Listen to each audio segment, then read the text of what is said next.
казват бегалци. 1946 година Югославската комунистическа партия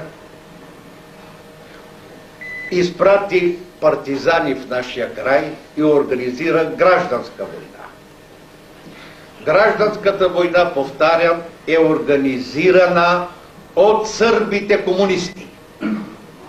Първите партизани, дето дойдоха във Вич планина в нашия край, беха изпратени от сръбската агентура в Костовско. С цел, ако може, да се разшири Сърбия, т.е. Югославия, ако не до Солун, то до Воден. И ако не стане това, да се ликвидира българския елемент в нашия край, който беше с много силен дух, и по този начин по-лесно да можат сърбите да денационализират българите във Вардарска Македония. Това беше целта на гражданската война. Друга цел нямаше, защото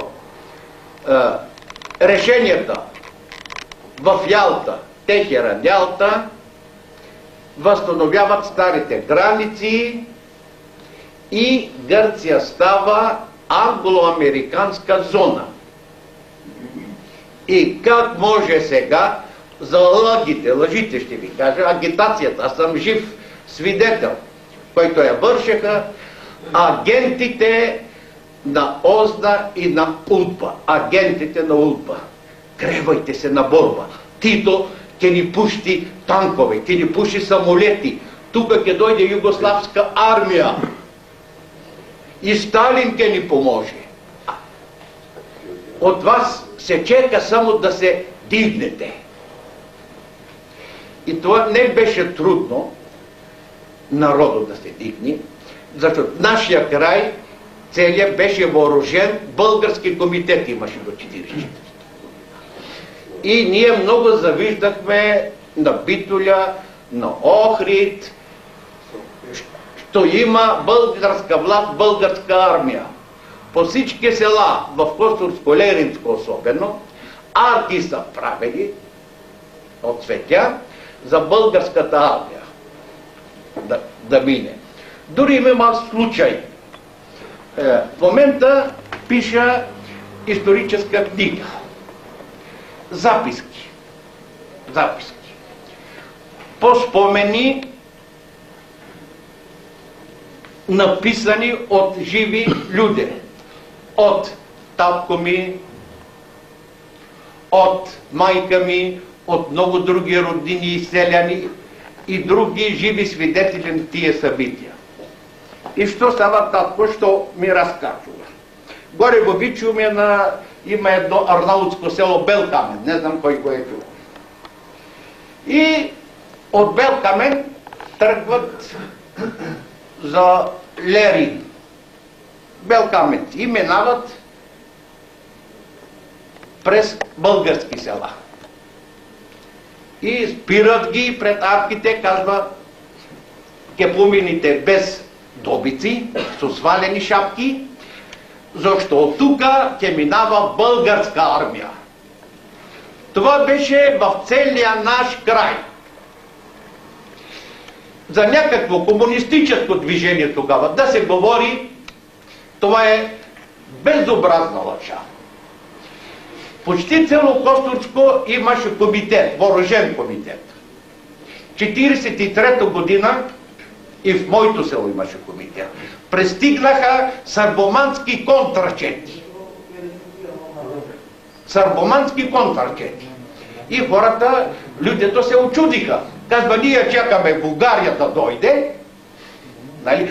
А тия, казва, Бугари, понятието македонец не беше, казва, воюват против Бугария, значи са сръбски слуги, сърбомани. Защото от нашия край имаше партизани, малко, ама най-опасните гъркомани, що се страхуваха, ако дойде българската армия, Ако дойде българската армия, от них ќе се иска отговорност. И най-големите злодеи станаха партизани. И си мислеха нашите, що сърбоманите, злодеите, убийците на българите в Вардарската Македония са партизани и затова воюват против българската армия. Всеки ден ние излизахме на нашето село, има на место Старидо, да гледаме дали от към Даволо, това е за Горичини, горе Върбица, дали идва българска армия. Да, от Костовско съм аз. Дали идва българска армия. И всичко това аз съм го написал на мой език, като аз виждам да изглежда един език и да се надяваме след година да види бел свет. Там ще видите кървавата съдба на българите, беззащитността, безизходицата, и когато 1946 година сръбските комунисти организират гражданската война, след това се явяват като спасители, нали? Спасихме децата, не то едно, първите партизани беха изпратени от сърбите 1946 година. Мой пръв братовчет е изпратен от Битоля 1946 година. Факти има. Най-големото престъпление, дето е извършено от сърбите, това е унищожението на българския народносен елемент в Долна Преспа, Костовско, Леринско и отчасти във Воденско. Целта беше единствена на сърбите. Тук с терор да ги направят югословени, македонци, югословени и сърби, а в нашата Македония да няма българи. По сръбска причина дадохме над 30 000 жертви. И към 20-30 000 деца сме изселени. Аз в Унгария, 3-4. И много се чуда, когато чета тука, що Югославия не спаси от смърт или от гибел. Югославия ни вкара в тая война. Нямаше нужда от никаква гражданска война. Защото Гърция беше англо-американска зона. Как можеш 1946 година ти да правиш революция и да градиш комунизъм в Гърция? Там са английски и американски войски.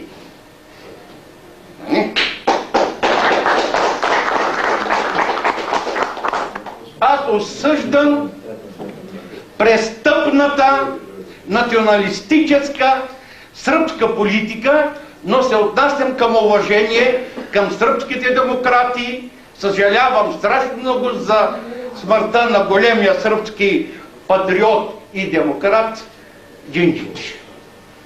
И се надеваме, защото е по-старо от Че. По-старо е. От що се образува Че. И в старобългарски е що. И се надявам, що в Сърбия ще победи истинската демокрация. И тогава няма да имаме проблеми между сърби и българи и няма да има сърбомани в Македония.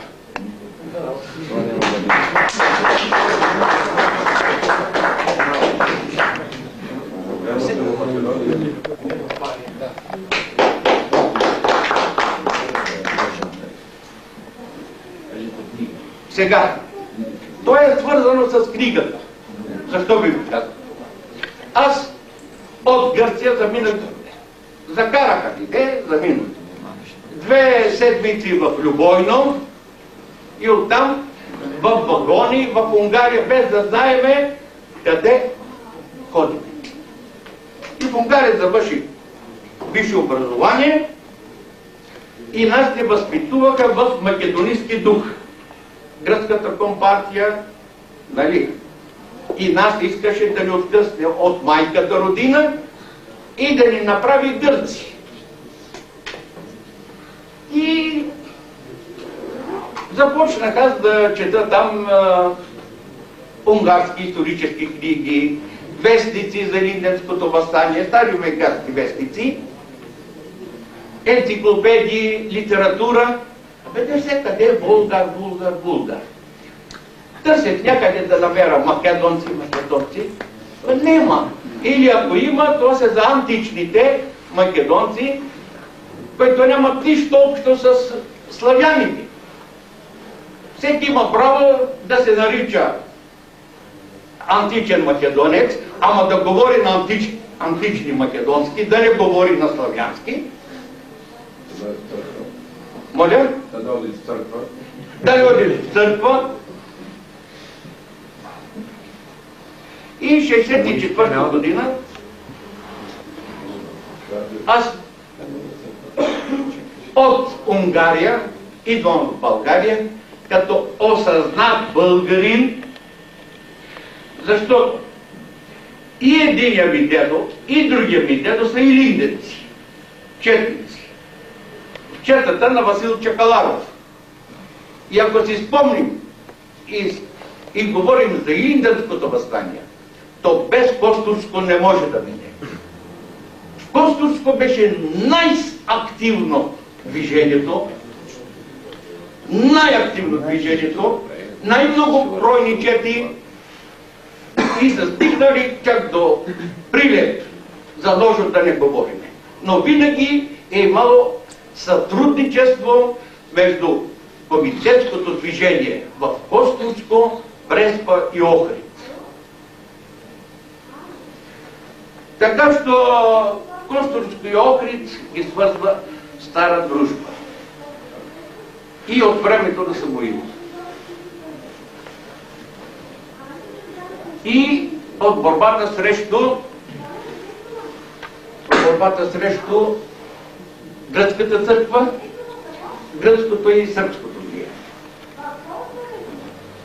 Аз там защитих докторска работа и в България се появи първата книга след 1944 година за моя роден Костурски говор, именно Костурският говор, принос към проучването на българските диалекти 1973 година. Това беше голямо явление тогава. Събитие. Книгата се изкупи. Но очаквах колегите от Скопие с някакви рецензии. Няма така. Ползвах мои материали, цитират ме, с хиляди пъти съм цитиран, но няма рецензии. След това издадох речник на Костурския диалект. Издадох 1981 година най-големата,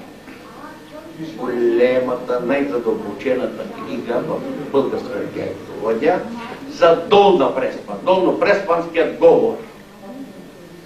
За жалост не е носа, защото няма. Трябва да се преиздава. И за това за мене не е проблем, нали, да разбирам вашия диалект, защото преспанският диалект е много близък до охридският. И